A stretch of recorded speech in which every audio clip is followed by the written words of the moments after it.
Panas. Hai, anda bersama dengan Vid Daily.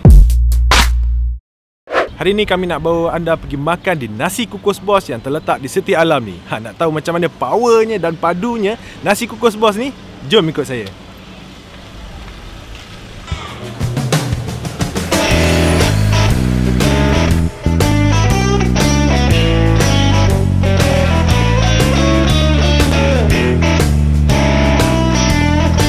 Okay, inilah dia Nasi Kukus Bos yang saya cakapkan tadi. Dia, panas-panas lagi. Mereka ada ayam goreng, nenas, ikan bilis dengan kuah dan juga nasi yang panas-panas. Memang layan dia. Kat sebelah saya ni pula ada coconut shake dengan ada aiskrim dekat atas dia dan juga air kelapa. Saya nak rasa ayam dia dulu. Ayam kat sini memang padu dia dengan kulit yang crispy dekat bahagian luar. Panas. Diorang dekat sini, diorang tak goreng ayam banyak-banyak. Kalau korang datang, memang ada dalam beberapa ketul je ayam. Sebab mereka nak hidangkan ayam ni panas-panas. Tak lupa juga dekat dalam nasi ni, diorang bagi sekali dengan sambal belacan. Okey, saya nak rasa kulit ni dulu.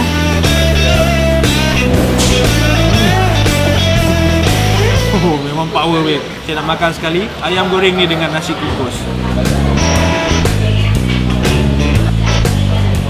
Anda boleh rasa ayam goreng yang sangat-sangat lembut. Power. Combination kuah gulai ni tadi dengan nasi kukus yang sangat-sangat lembut dan juga sambal belacan yang pedas. Memang buatkan Nasi Kukus Bos ni padu gila, babe. Okey, sebenarnya anda boleh minta kuah lebih ke, sambal lebih ke kat sini. Tak ada hal punya.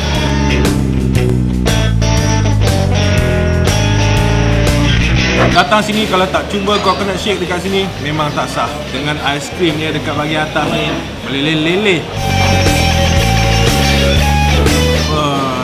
Kena pula tahan-tahan panas kan.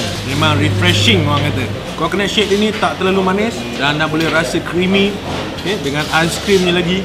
Okey, selain daripada nasi kukus, anda juga boleh makan nasi lemak daun pisang di Nasi Kukus Bos. Dan mereka ada 9 jenis pilihan lauk untuk anda makan bersama dengan nasi lemak ni. Tapi yang dekat atas pinggan saya ni ada sambal sotong.